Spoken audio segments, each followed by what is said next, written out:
Good evening. I'm Alan Solomon. I'm the Dean of the Tisch College of Civic Life, and it's a pleasure to welcome you to our final Tisch College Distinguished Speaker Series event of the semester, Resistance and Persistence, Civil Debate in Divided Times, featuring Bill Kristol and Neera Tanden, and moderated by Farah Stockman. I want to welcome all of you here, President Monaco, Trustee Brian Kavugin, all the students and faculty and others, glad to have you. Before we get started, I do want to thank our co-sponsors for tonight's forum, the Department of Political Science, and Chair Shilkrat is here, the Tufts Democrats, the Tufts Republicans, and Civic, a student organization dedicated to nonpartisan political dialogue. So will all the Democrats applaud? Would all the Republicans applaud? And would all the civics applaud? As always, I want to thank my Tisch College colleagues, especially Jess Burns, for her leadership for tonight's event and all of the events that Tisch College sponsors throughout the year. We've had a very busy fall, bringing to campus leaders from a variety of fields and from across the ideological spectrum to engage with students through our Distinguished Speaker Series, Civic Life Lunches, and co-sponsored events with our partners throughout the university.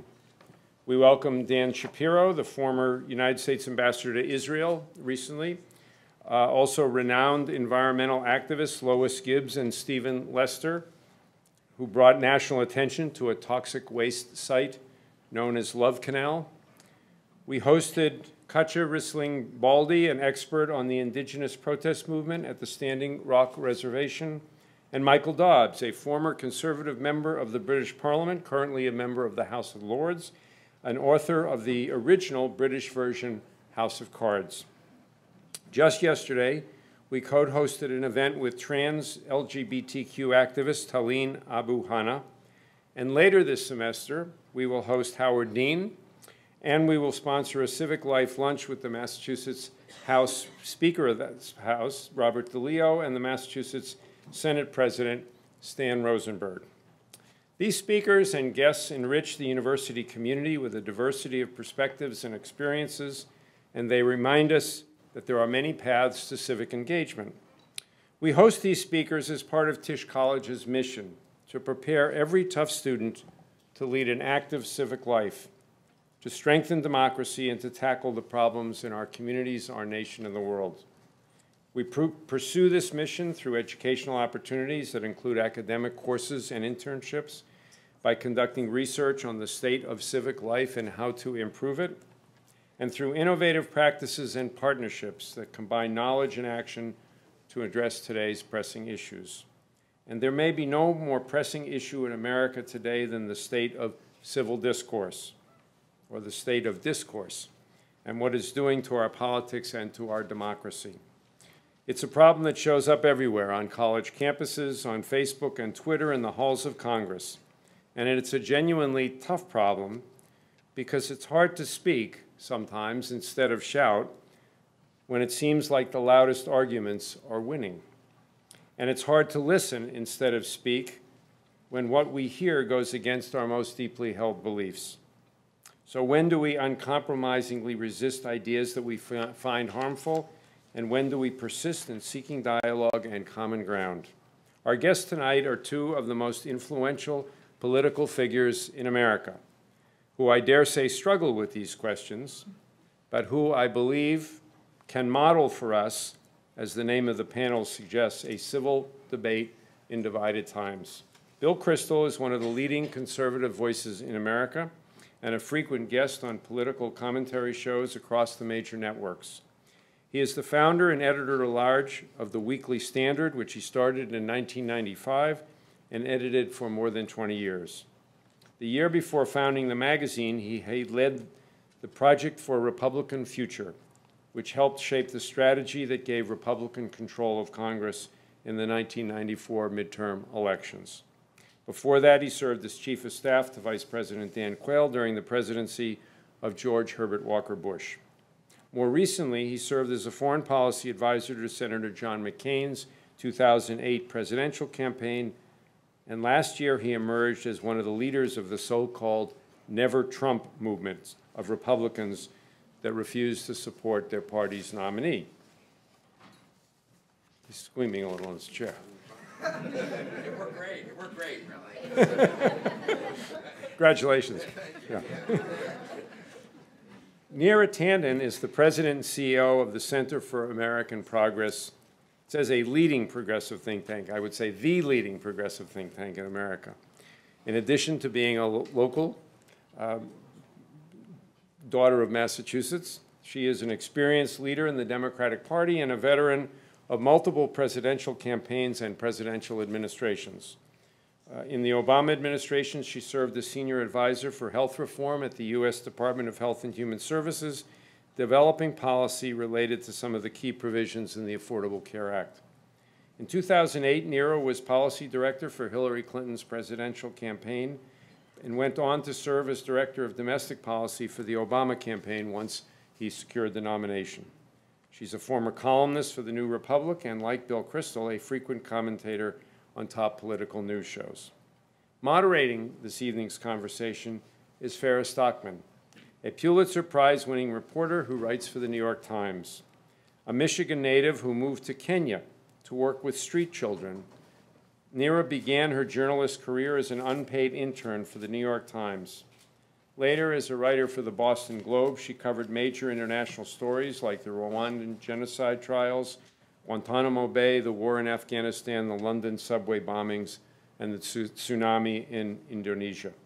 Locally, her series of columns about the 40th anniversary of court-ordered busing in Boston won the 2016 Pulitzer Prize for commentary. She's now back at the New York Times, where she writes stories about national politics. She had a wonderful piece recently about a factory closing in Indianapolis that was really quite gripping, a sad commentary on where we are at this moment in America. I know she'll lead us through a wonderful conversation with our featured speakers, and I look forward to hearing what all of them have to say about the state of our politics and our political dialogue in 2017. So please help me welcome Bill Kristol, Neera Tanden, and Farah Stockman.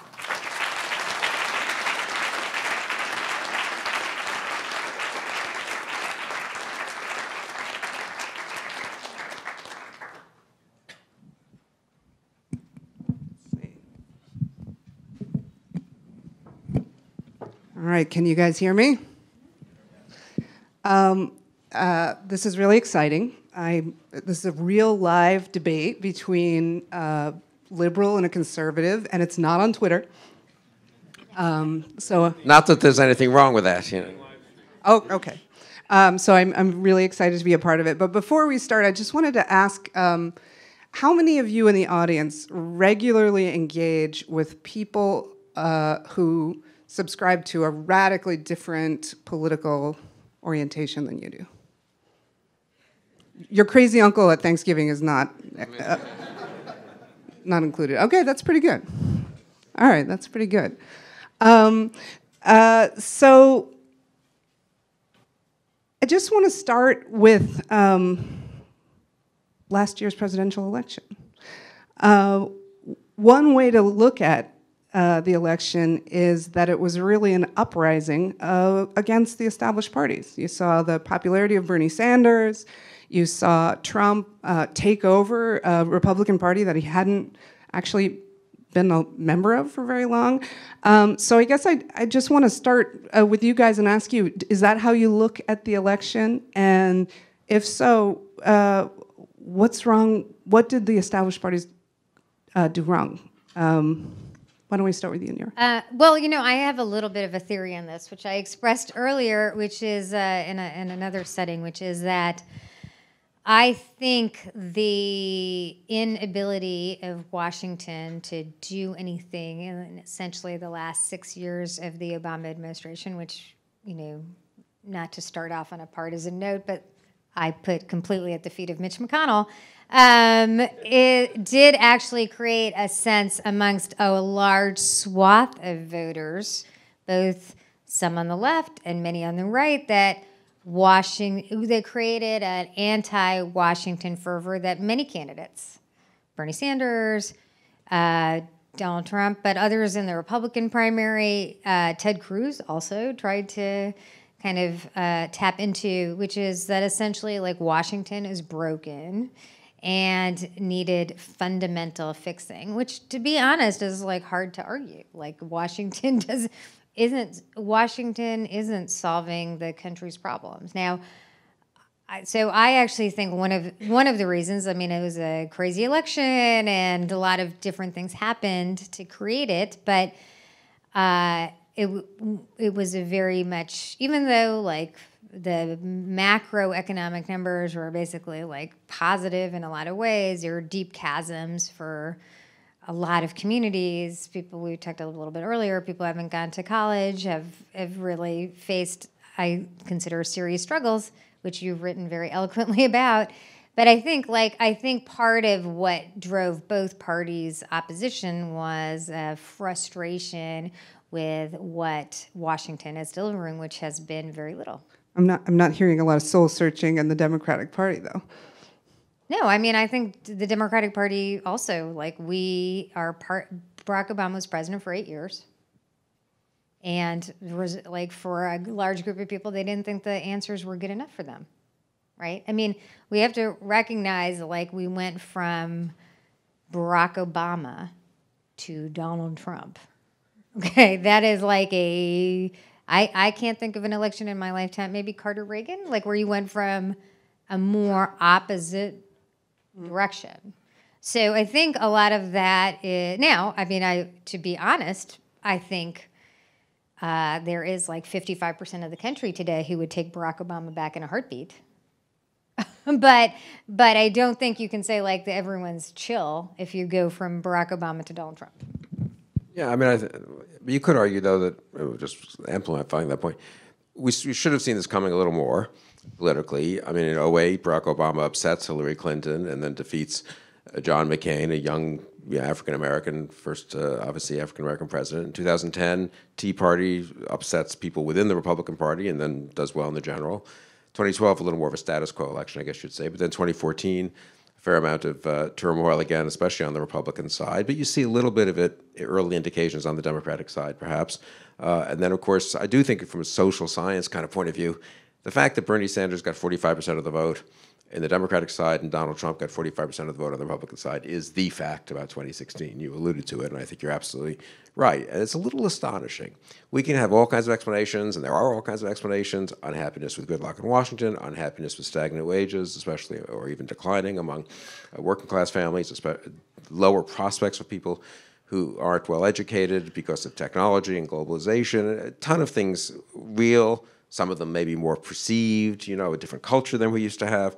A lot of some flukish things happened. Trump was lucky in some of his opponents and lucky in the race he ran. The Sanders vote was to some degree a protest vote, and they kind of knew probably that Hillary Clinton was going to be the nominee.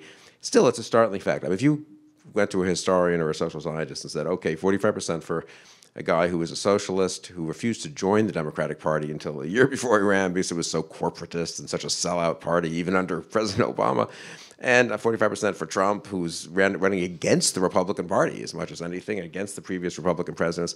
How does that happen? I think a normal historian, a competent Tufts professor in the history department or the political science department would say, well, it's probably like it's the 30s. It's a horrible depression. The system is, the economy's collapsing, or maybe abroad we're in a horrible war like Vietnam, or there are riots in the streets like the mid-late 60s.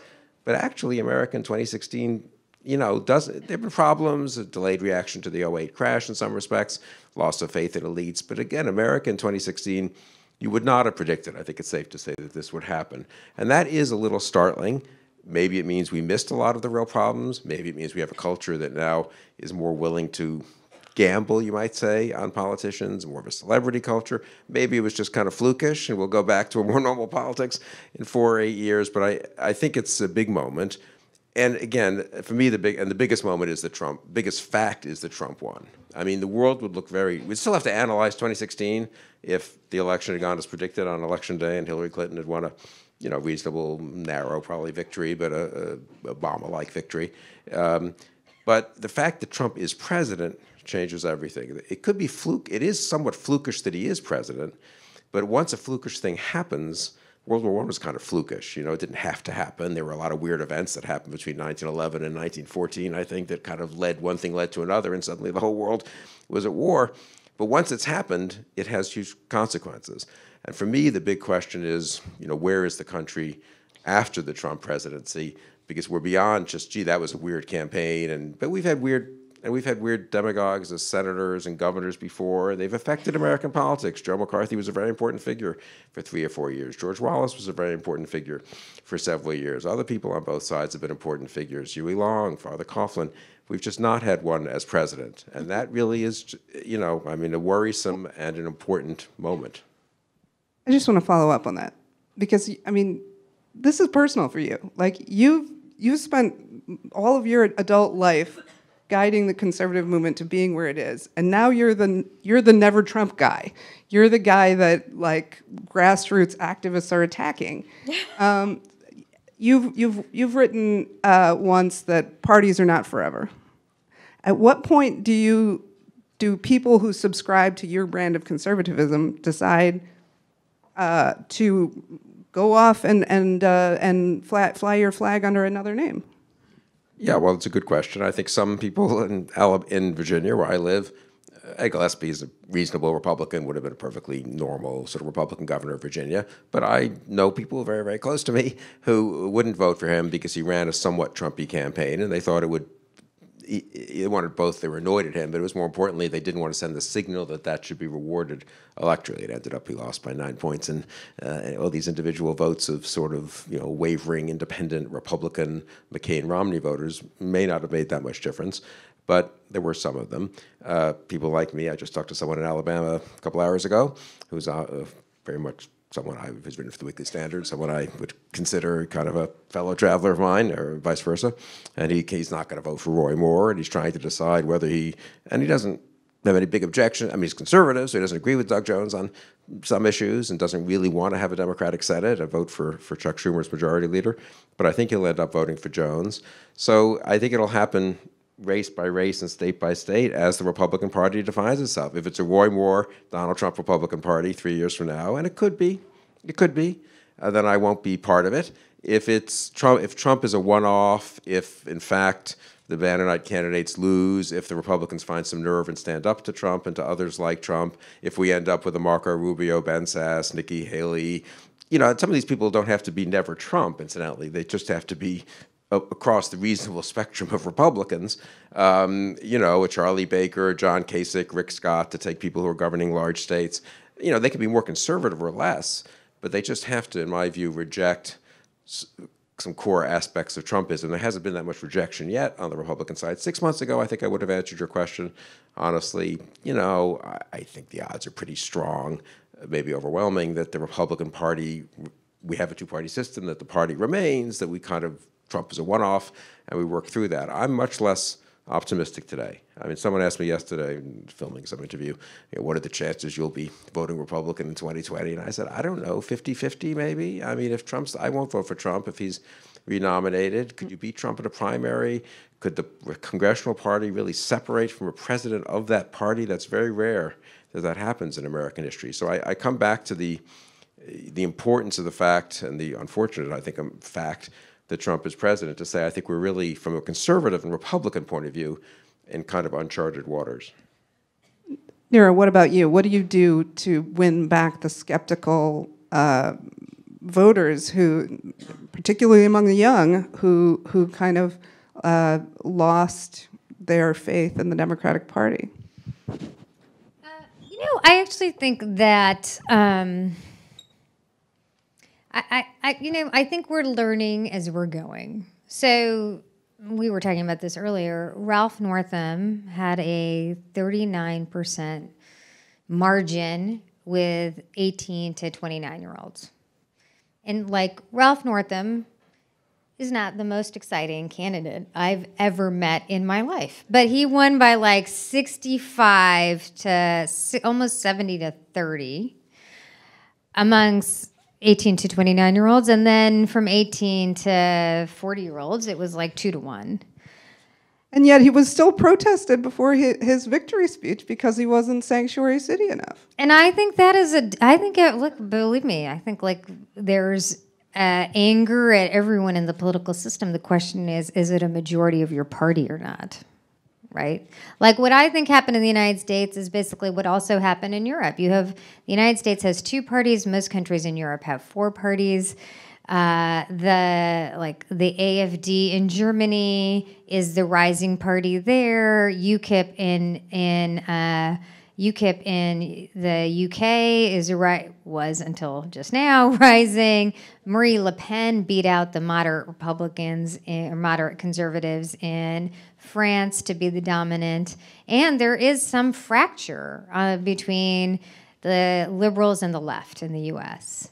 So that fracture exists. I just think the reality is that, and I believe if Hillary Clinton won, that fracture might grow and deepen. But what I actually think is happening on the progressive side is not perfect, but the true energy on the progressive side today is very anti-Trump. And it is deep and sustained. The new activists on the progressive side are, frankly, 84% of people who are doing something new and doing some new political activity, and since Trump has been president, is women. They are basically mothers. The median age of a new activist is like a 45-year-old woman. You saw that in Virginia. It was a 20% shift. Hillary did better with women than Obama did. She lost white women. She did much better with white college women. White college women came out in incredible numbers for Northam against Gillespie.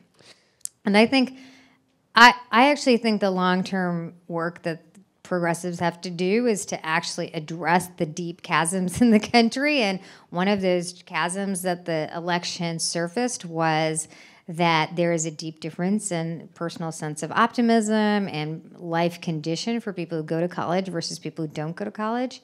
And progressives, conservatives, like people who care about the country coming together actually have to have an answer about upward mobility for people who feel like they haven't had it in 4 decades. So you're going to answer a question that I'm going to ask you later, so I have to. Okay, I'm sorry. But everybody in the audience should think of their questions because we're going to have plenty of time for you guys to ask questions after I get done with my filibuster here. I want to ask about the GOP tax plan, which seems like it's a freight train now, possibly, maybe. No. Is there anything that that the 2 of you would agree on in it? We haven't really discussed it, so I don't want to speak. No, I'm sure there are. I think it's a pretty stupid bill. I don't think it's horribly evil. Most of the changes are pretty marginal, honestly. We agree. There you go. I think Done. it's much less likely to pass than conventional wisdom has it, because I still think it's very problematic in all kinds of ways. And I would say my personal view is, that they feel they have to pass it because they have to do something, and they're horrified at the idea of going home, and they fail to repeal and replace Obamacare, and they fail to pass tax reform, and those are their 2 marquee issues, they think. I actually think it's one of these cases where, yes, they'll get hit a little bit by failing to pass it, but it's also be careful what you wish for, because they could pass it, people could look up in 6 or 9 months. The economy may not be particularly stronger. Just because of the business cycle and random things, it could be slightly weaker, actually. Why not? You had a 20% run up in the market this year. That's not going to happen again, I would guess, next year. And it doesn't do much for the middle class. And there could be a huge letdown. You could have a real mission accomplished problem if you pass it. So I honestly think, even as a political calculation, they're being extremely simple-minded and thinking, gee, if we pass this, we're sort of off the hook. It's like as if there's not a real world. And in the real world, there was this very revealing moment. I think this was yesterday, wasn't it, in Washington, yesterday morning. with Gary Cohn, that thing where it was with CEOs. And it was the moderator, right, who I don't remember who it was, said, well, we've got all the CEOs here, and Gary Cohn, head of Trump's National Economic Council, is there. And he says, well, how you CEOs, there's a lot in this bill that's supposed to help corporations. There is a pretty big cut in the corporate tax rate. There's a huge, the biggest thing actually for some of the corporations would be the immediate one-year expensing of investment. And you'd think they would like that. And he said, well, are you excited about this? Will you increase your investment as a result? And I think almost no hands went up. And the truth is, I mean, corporations are sitting on a ton of cash. It's extremely cheap to borrow. I've talked to a fair number of business types. They're mostly investing if they feel they have decent returns coming. They're not being driven. I mean, we're not short of capital investment really in this country now. We're short of what Neera mentioned before and what you've written about, which is good policies that really help those who are hurt most by the combination of very rapid technological change and globalization. And those are both good things, incidentally, and I think it's a huge mistake, and I will not go down a kind of demagogic road of attacking those things because I think it really would be bad for the world. Having said that, if you bring 1 billion people from China and India into the workforce, you're going to depress working class wages, and if you have the kind of technological change we're having in some sectors, you're going to have some of the same effects you had in history when you had this kind of technological change. And the system reacts always a little slowly and a little awkwardly to these things. They're very hard to react to. It's not so easy to know what to do, but we do need to do things. Anyway, this tax bill has nothing to do with that, literally nothing to do with any of that. I don't think it's as bad as some people are saying. It's just kind of it is zombie republicanism, honestly, in the sense that it's a bunch of ideas that have been sitting around for 10, 20, 30 years, cobbled together, and then in a sort of a confusing congressional process, crammed into a certain budget number. It does help explain Trump's success. I mean, the establishment Republican Party wasn't exactly distinguishing itself, I would say, with a lot of fresh thinking and new ideas. I think some of it was happening at think tanks and among younger members, but it certainly didn't look that way if you looked at Mitch McConnell, and as Neera suggests, it looked like a negative message from the Republican Congress, contrasting with President Obama.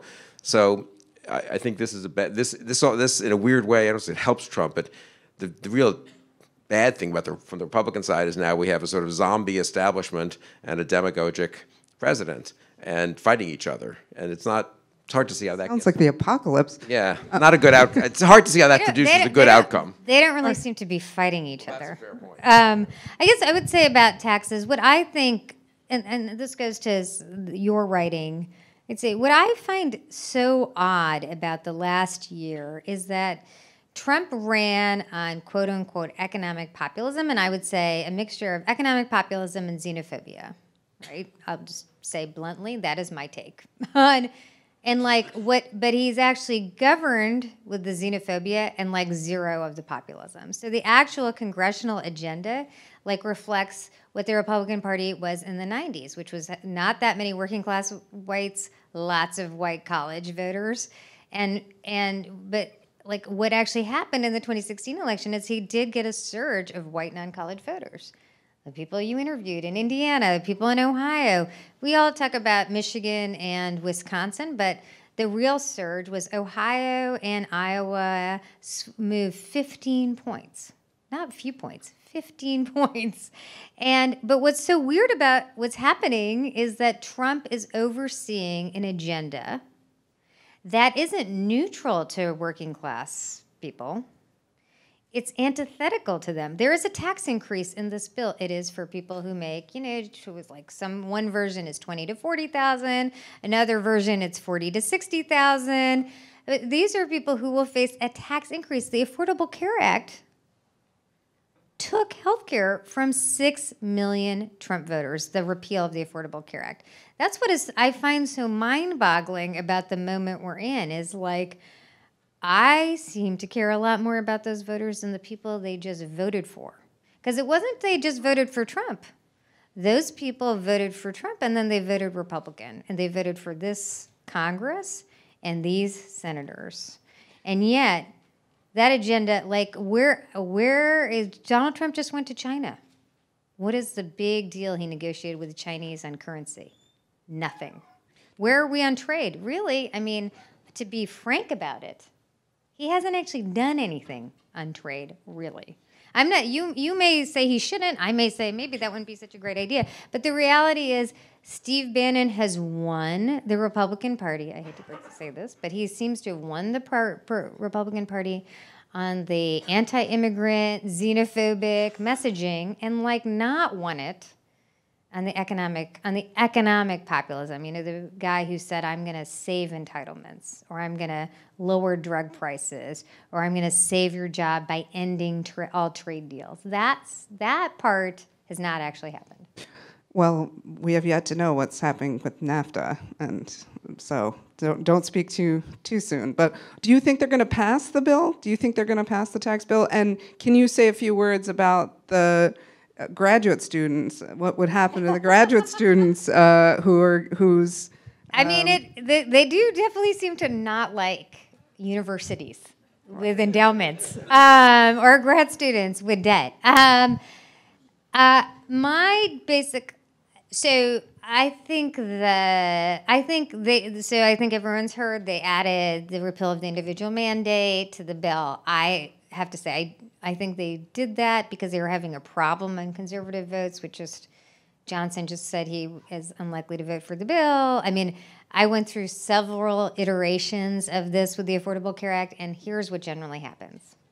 Republicans say they have 50 votes and they're going to put it on the floor. Then they don't have the 50 votes, and they take some time. And I don't think that they have 50 votes right now. I do not understand a strategy of making the bill worse if you have the votes. And so I think it's like an open question where they have the bill is, we're going through the same cycle as we did with the ACA. It's getting more and more unpopular as we go.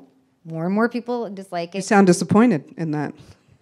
Yeah, I'm deeply disappointed. But I do think what's weird about the moment is like there is this weird thing which Republicans say we have to pass a bill, we have to pass a bill, we have to pass a bill, so people think we do something. But the bill that they're passing, it's a mystery, is very unpopular. Mm-hmm. It's not like people in America are going to be so happy when this bill passes because they don't like the bill. So I almost wonder, like, I don't understand why they don't move to like infrastructure or some issue which is not particularly partisan and pass something that people like, because they keep doing this thing which is like we have to pass this bill, and I have to say it does sound like they're doing it because their donors want it.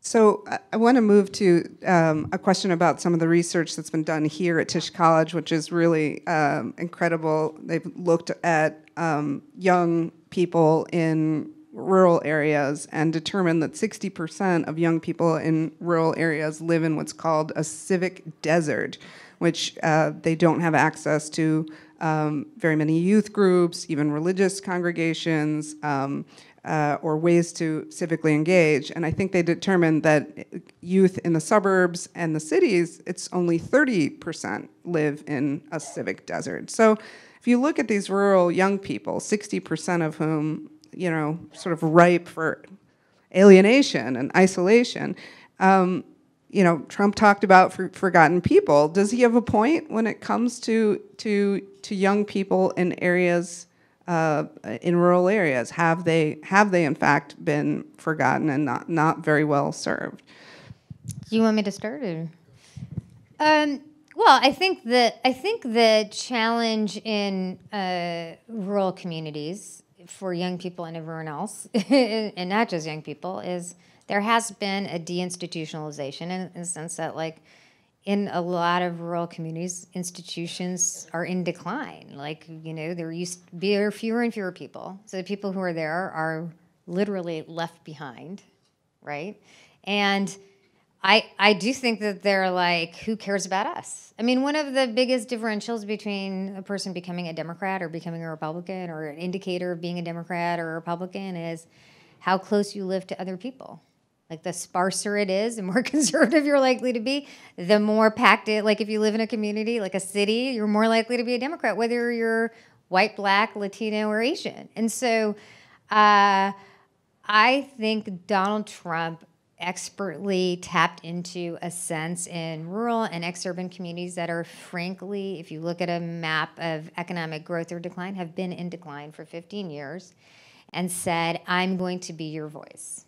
I'm going to be totally honest about it, right-wing media has been a kind of echo chamber saying liberal elites at places like here hate you.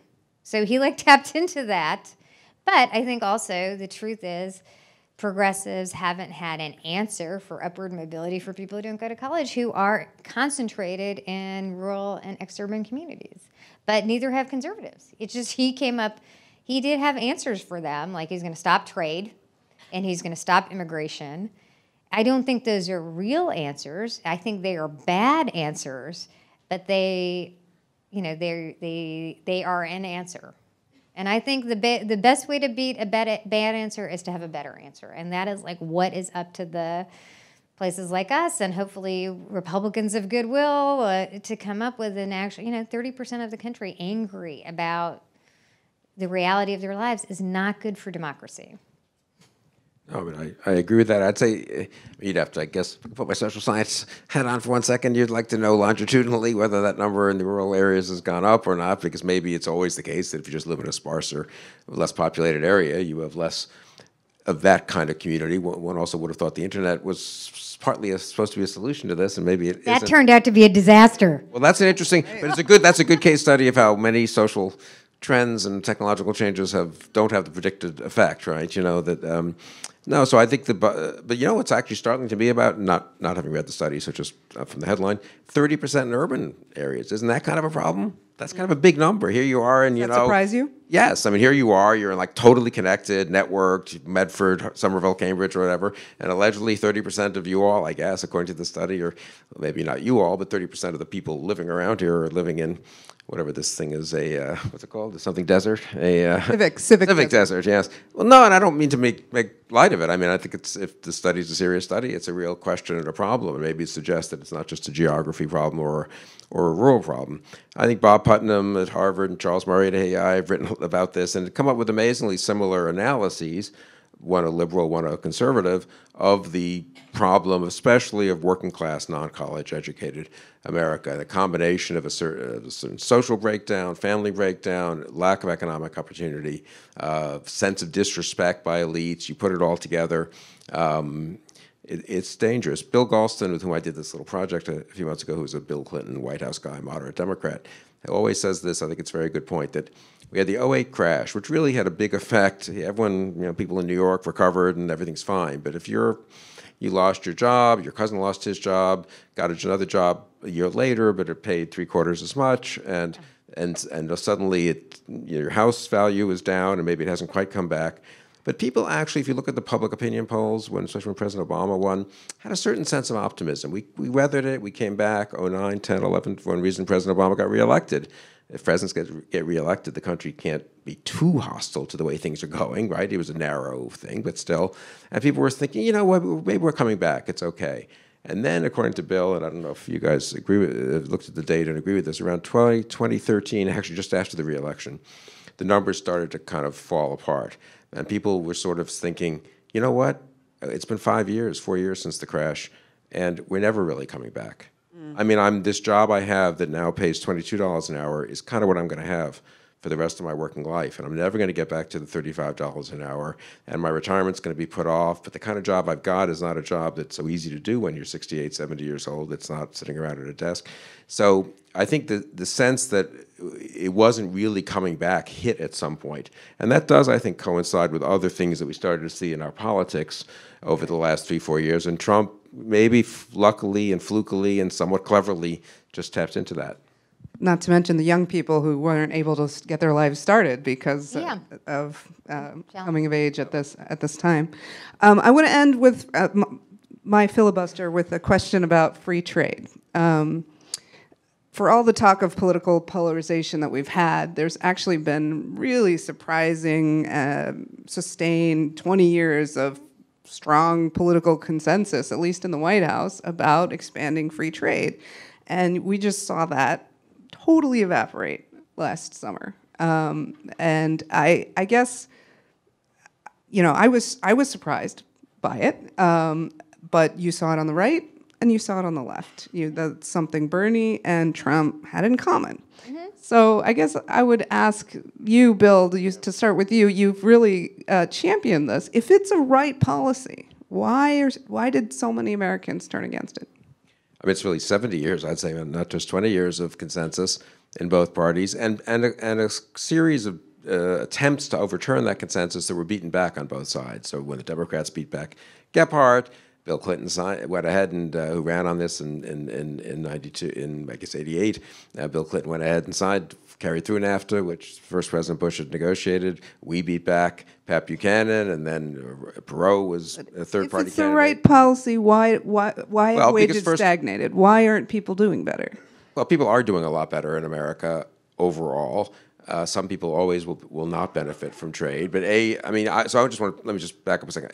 You are absolutely right, though, that people have not focused enough on it in the sense that it is, if you are a foreign leader, especially in Asia, and you've watched presidential debates every 4 years, and you watched Romney and Obama, and McCain and Obama, and Kerry and Bush are all pretty bitter campaigns in some ways. And what did you see? The one thing you saw them agreeing on was basically the World Trading Order, that should be sustained and advanced. And in particular, you saw them in 08 and 12 agreeing on the Asian deal, the Trans-Pacific Partnership. I mean, literally agreeing. So you watched the debate, and at one point they got asked a question, and both Obama and McCain and Romney said, yeah, well, we're for that. And then, in fact, the Republican Senate passed the legislation to make it possible for President Obama to try to get it ratified in, 2015, I guess, with not that many Democratic votes, a rare bipartisanship. Then you turn on your TV, your President Abe, Prime Minister Abe in Japan in 2016, and you see both presidential candidates saying, oh, no, we're not for that. I mean, in Trump's case, that was one of his main talking points. In Secretary Clinton's case, it was, I think, just feeling pressure from Sanders and Trump that she just felt she couldn't afford to stick with that position.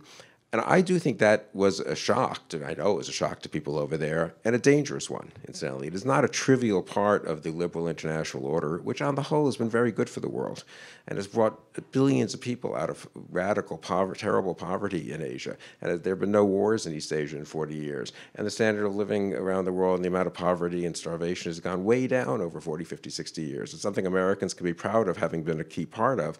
And to have both presidents, now both candidates, they weren't walking away entirely from this, and Hillary Clinton is basically a traditional defender of the liberal world order, but it was startling that they both felt so much, that Trump wanted to, and that Secretary Clinton felt she had to walk away from that. And I think I kind of agree with your caution when you said, Neera said, well, so far it's still the same trading system, but you don't know how much pressure it could be put on it. NAFTA, so far they haven't done anything. NAFTA is a good thing. It is really in our interest to have a reasonably prosperous and reasonably pro-American country to our south. Leaving everything else aside, it's also in our interest for them to live better lives. But people rose up against the system. Why? They did to some degree. Why? Because I think no one made the case for it, because people were intimidated by the case against it, because there were people who were hurt, and it's hard to stand up as a politician and say, you know what? Yes, this factory did go to Mecca, or another factory is built in Mexico to replace this one. Still, more people are benefiting than are hurt by it. And we didn't have good policies, and here I think there's blame on both sides. Maybe good enough policies to help those who were hurt, and et cetera, et cetera. But I feel this very strongly that one has to accept the legitimate complaints, but one cannot go throw out the baby with the bathwater and sort of say, you know what, people are unhappy with it, so why don't we just not go ahead with the world I guess what I would say to this is, I actually still subscribe to the notion that something can be right and unpopular. But I guess my view of this is, but I actually kind of disagree somewhat with Bill on this, or maybe even fundamentally, which is I think the error that kind of the many Democratic or progressive or moderate Democratic leaders in the 90s and the 2000s made was, I don't actually think people have an uprising about TPP or what TPP is. It is trade deals writ large. It is like basically the real anxiety is that we are basically have China competing with American workers, and it's labor arbitrage.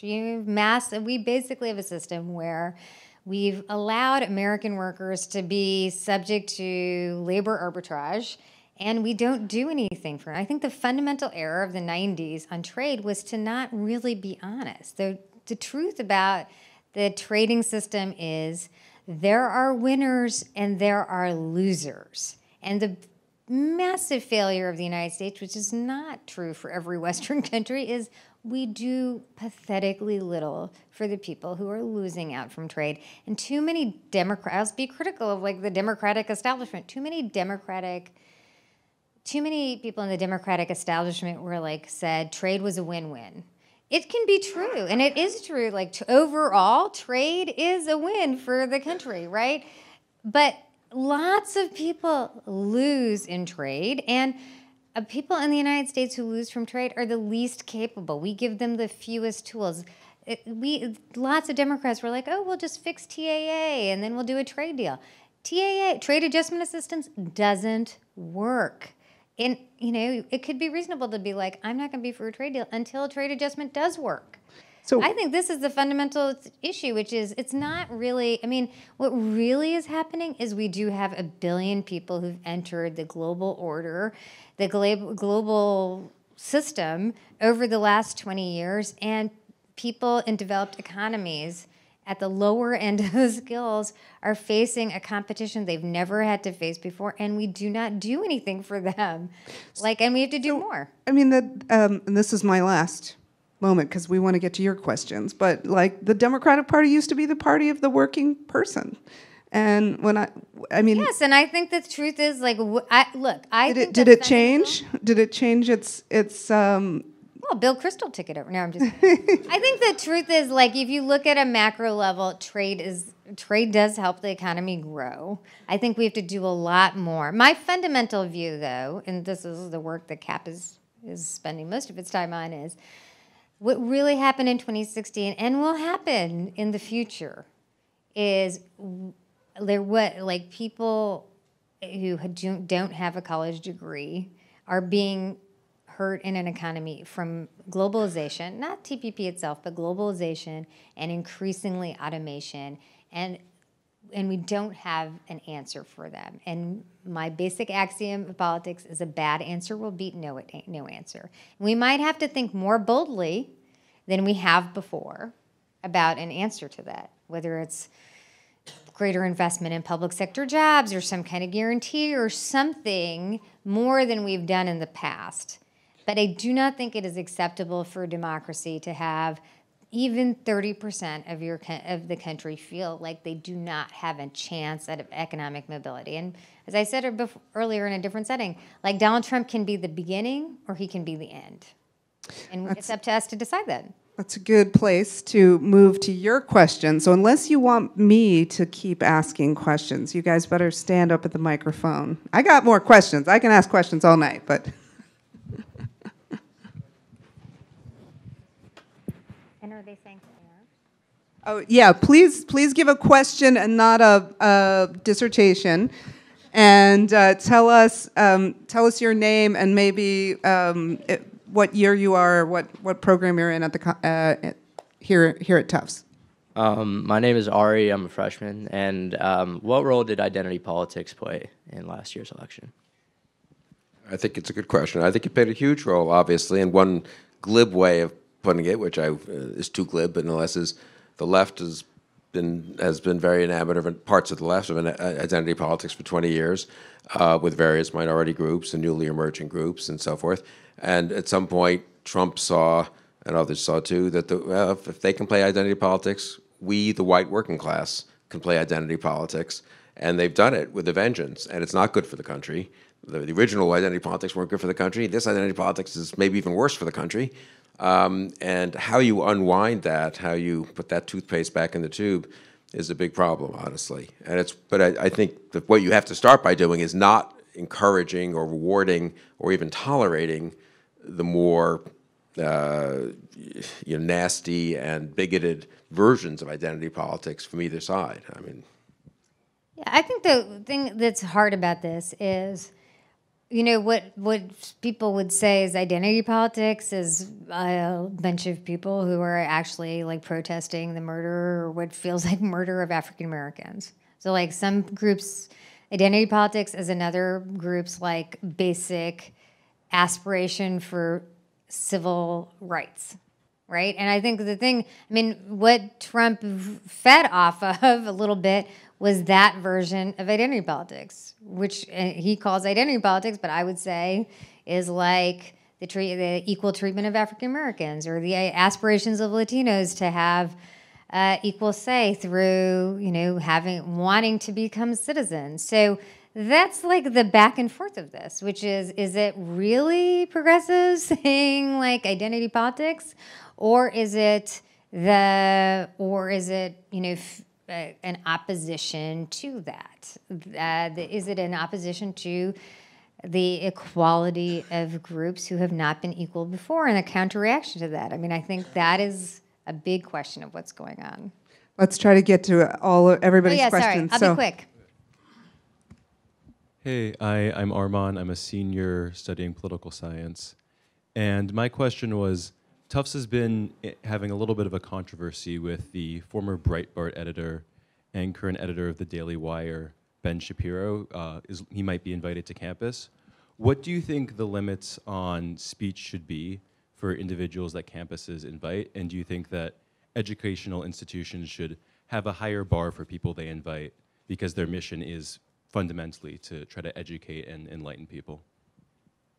You know, it's a free country. I think people's rights should be respected once invited, and it's up to educational institutions, especially private ones, and groups to have their own rules about what who groups can invite, I suppose, and who they shouldn't. Ben Shapiro strikes me as being way within the pale of respectability. I mean, I differ with him on some things, but the idea that he would not be permitted to speak on a campus is wrong. And generally, people should not take it upon themselves to deny speech to others. I mean, once people are invited, unless they're literally inciting to violence or engaging in something that's almost, I would say unless they're inciting to violence. And here in America, we tend not to have hate speech laws, and I think those laws have backfired on the whole in Europe. I would be a pretty strong defender of free speech, almost an absolutist defender of free speech at that point. People can say, you know, I'm not going to pay tuition, donors should withhold money from Tufts, I'm not going to join this club, but they should not stand up and literally shout down speakers. You know, I guess I'm generally a free speech advocate for as well. You know, I guess I do. I'm not sure Ben Shapiro is the issue here, but I do see, like, I do worry about something that is happening on campuses, which is like essentially you get someone who's, you know, a white nationalist who's coming onto a campus to basically incite a violent reaction, which, I mean, this definitely feels like this has happened on a variety of campuses where it's like basically creating a situation where you have that. And I mean, my basic take is that in America, we have to actually struggle with people who think very differently from ourselves and deal with that struggle. And I'm happy to sit here with Bill Kristol and disagree fundamentally on a whole range of issues, although probably not as much as we used to. But I think there are, I find like Steve Bannon repellent, and I guess it's fine to have these people and to like massively protest them. I mean, I guess what I would say is like one of the best moments of the last, I'd say there were two really positive moments for me as a progressive in the last year. One was the Women's March, but I think the other one was really Boston's response to Charlottesville. And I think that is like the right thing, which is to have massive, large-scale protests that are peaceful against the abhorrent ideas that are just becoming to more and more out there. And I hope that Republicans and conservatives will join those protests instead of sitting in the audience. Hi, Jerry Mann. I'm a senior fellow at... Hey, Jerry. Hey, how are you, Neera? So I'm wondering, my question is about the 2020 presidential election already.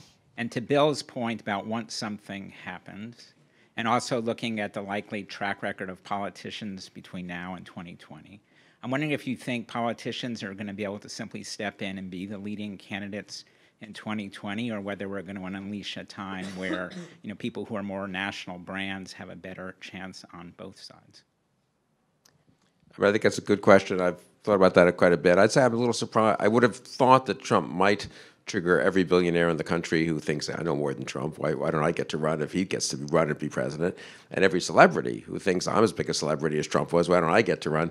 Running. We haven't really seen that much at the state level. Ralph North and Ed Gillespie is a very traditional and kind of boring race, as was the Jersey governor's race. Maybe it happens at the national level. Maybe we have Oprah Winfrey against, I don't know, Mark Cuban against some right-wing, Trumpy guy. I mean, I don't know, honestly. I mean, I think it's an interesting question. The thing that I got most wrong, I believe, in analyzing and thinking about the primaries in real time as they were happening on the Republican side, was underestimating the importance of Trump's celebrity and underestimating the extent to which, in today's America, being a celebrity, it translates into political support and not just into support for, well, that'd be interesting to have him as a congressman for, Sonny Bono or something for a few years. That's like, why not? He's just a congressman. He can vote the same as any other congressman would.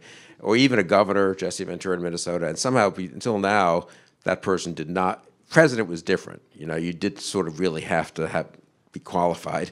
And then it turned out that, well, Trump's going to blow everything up, and he's an interesting guy, and he's colorful, so we'll just take a little bit of a gamble here and vote for him. So I think it could be, but I think it's uncertain yet. For me, just on 2020, to say a word about it, I mean, it's a huge difference for conservatism in the Republican Party in America if Trump is a one-off or if he's renominated. I can say I think there's a real Republican Party out there. It's the party of Reagan and McCain and Romney. It's the party of Ben Sasse. It has differences among itself. It's got Charlie Baker and it's got Tom Cotton. It's got Ben Sasse and Nikki Haley and Paul Ryan and Mitch McConnell. But it's a party that is recognizable and I think respectable and a useful part of the American political spectrum. And once it went crazy, there was flukes and there was grievances, and they nominated the wrong guy once, and it's unfortunate, and it sort of didn't change the party. And the proof of that would be if he's not renominated. I think it's very hard for me to sit here in 2020 if Trump's renominated and say, well, there's a real Republican Party. It just unfortunately just nominated this guy twice, and he's the president, and he's now going to be renominated. I think at that point you have a genuine split in the party, or genuine defections from the party, or transformation of the two parties, or three parties, or God knows what. I mean, I think that's why, for me, 2016, and this is Neera's point, is it a beginning or is it a one-off, is the way I kind of put it, but is it a beginning or an end? From the Republican point of view, 2020 is very important. 2018 is important too. Do a lot of the Bannonite candidates win? Did the establishment candidates stand up to Trump and to Bannon? Or do they just kind of roll over and try not to get a primary and end up being sort of, weak accommodators of Trump and Bannon? That's sort of been what's happened so far. So we've only got like 5 minutes left, and we've got 5 questions. Do you mind if we? I'll just say something. I'll give a sentence to this. I think the deep yearning in the Democratic Party is actually for new people. There'll be like 37 people. I could be wrong, but my basic take is that the deep, abiding interest is in a new generation of leaders, and we'll see what happens. But we'll have again, I think 27 people run for president on the Democratic side, so my theory will be tested. Do you guys mind if we get more than one question at a time so we can hear the questions and then they can respond so we can... Hi, my name is Nyron. I'm a junior. I study history here at Tufts, and my question is kind of similar to Armand's. So last week in Poland, there was a fascist march that drew 60,000 people who were calling for an Islamic Holocaust. And years ago, a march like that in Poland would only draw a few hundred people. So there are marches similar to that with a similar political content in the United States right now that only draw a few hundred people. But who knows where they're going to go in a few years. And I just want to know, is confrontational demonstration wrong? And if so, why? And if it is wrong, what can we do to stop them when they're organizing in the streets? All right, I want you to hand the microphone to the woman behind you, and we'll get one other question here, and then we'll try to deal with it. Hi, my name is Khadija Mahmood. I'm a first-year graduate student here at the Fletcher School. The question that I had is related to the segment of forgotten voters in American society. So I'm a Black Somali American Muslim woman, and I feel, as many other voters, that both establishments have failed to inclusively engage issues that relate to my personal life. And the question that I had for you both is, how do you view both establishments in engaging with the dark history of this country of systemic and institutional discrimination against minority communities repeatedly? All right, can we get one question on this side here, and then we'll, yeah. All right, I'm Alex. I'm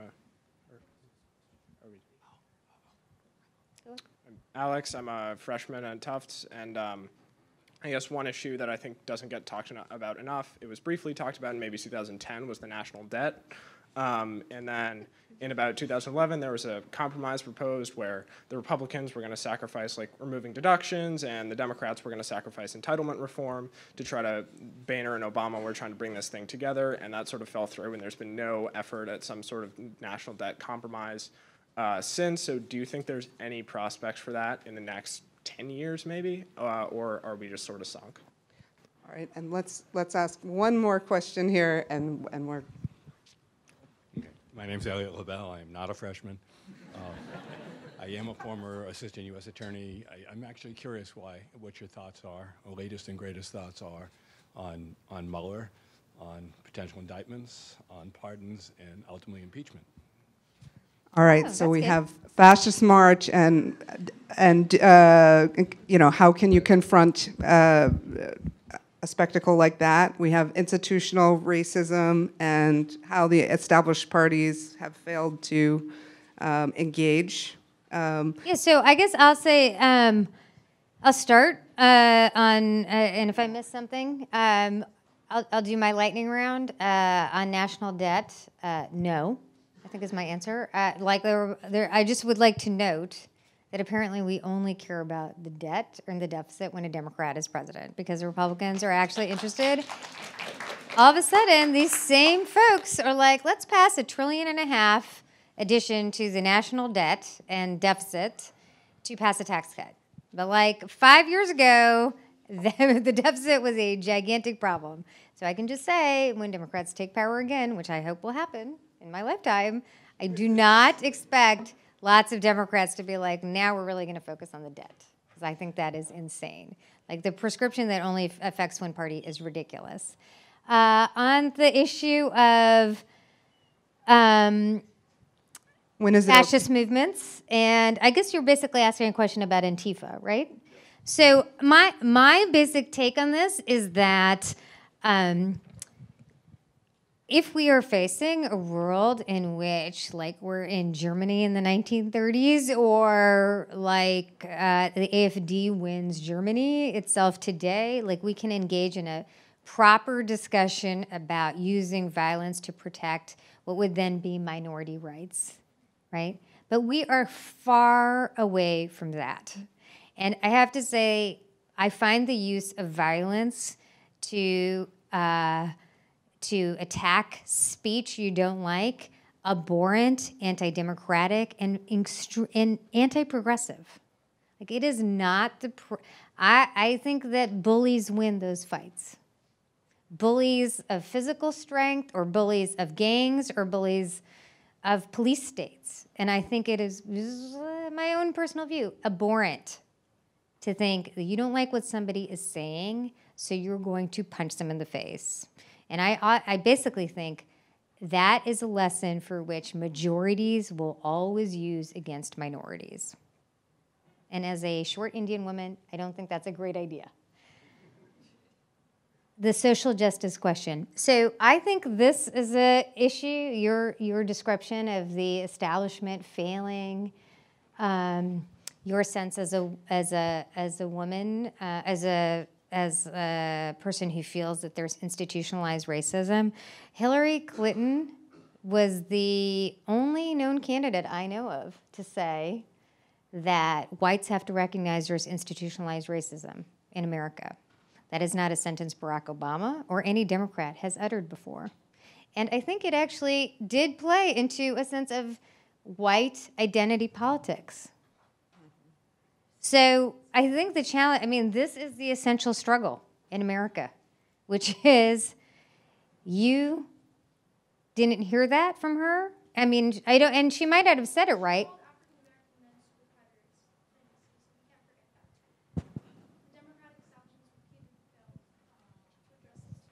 So in 1995, Hillary did use the term, for which she apologized, using the term super predators.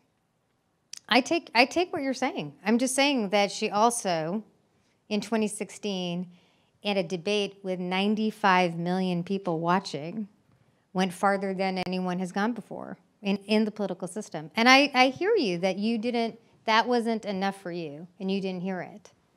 But that is the struggle of what's happening with Trump and the progressive base right there. All right, speed round. Speed round.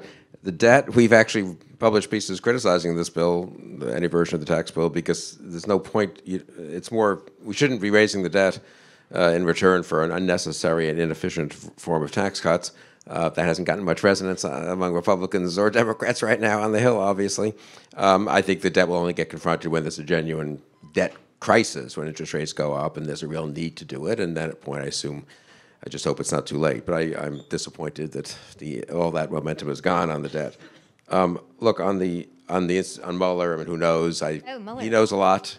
He's a very competent guy. People are foolish, in my view. I think Neera and I agree on this. We've said this on TV. You know, when they look at one development or one news story, and then they guess, well, what do we know or not? He'll find out what he finds out, and we'll see how serious the collusion was. He seems to know a lot. Yeah, There's no, of course he does. So I think it's a serious investigation. It will take down some people, whether it gets to Trump, whether it gets to impeachment, I have no idea. And obviously that's a huge binary moment, incidentally, in American politics that people, since we don't know, don't speculate about it much, which makes sense in a way. But American politics will be very different 6 months from now if Mueller has recommended to Congress to take a look at impeachment of the president or not, right? That's kind of a big fork in the road. and a lot of things. On this, we agree. But I don't know which way it cuts politically, incidentally. If I were a Democrat, I might actually hope that we don't have an impeachment off-year election, which didn't work out too well for the Republicans in '98. But who knows? Anyway, it's just so hard to tell. The Democrats can't. I would say generally on the legal side that for me it goes in the category of the institutions. The good news is in America the institutions are pretty strong.